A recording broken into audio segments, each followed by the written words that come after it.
पेपरफुटी विरोधात कायदा मंजूर करताच पंतप्रधान नरेंद्र मोदींचा आणखी एक व्हिडिओ। विद्यार्थ्यांच्या भविष्यासोबत खेळणाऱ्यांना सोडणार नसल्याचं वक्तव्य। तर देशाच्या भविष्यापेक्षा तुमची त्वचाच अधिक चमकते, मोदींच्या नव्या व्हिडिओवर दीपकेंची टीका। विद्यार्थ्यांवर लाठीचार्ज, पॅलेट गन हल्ल्याचे आदेश कुणी दिले याचं उत्तर द्या, नाहीतर गृहमंत्री शहांचा राजीनामा घ्या। राज्यसभेत मल्लिकार्जुन खरगेंची मागणी।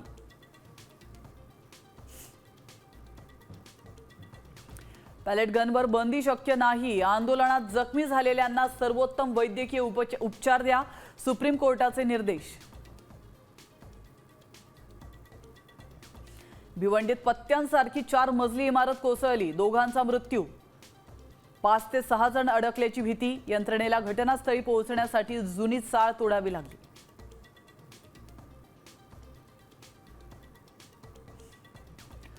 अमरावतीत पावसामुळे दाणादाण, नांदगाव खंडेश्वर तालुक्यातल्या 100 लोकांना सुरक्षित स्थळी हलवलं।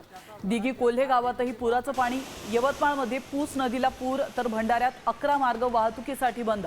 बुलडाण्यातही मुसळधार पाऊस। कोल्हापूर जिल्ह्यातील धरण क्षेत्रात मुसळधार पाऊस, राधानगरी धरण 100% भरलं। नदीकाठच्या नागरिकांना सतर्कतेचा इशारा।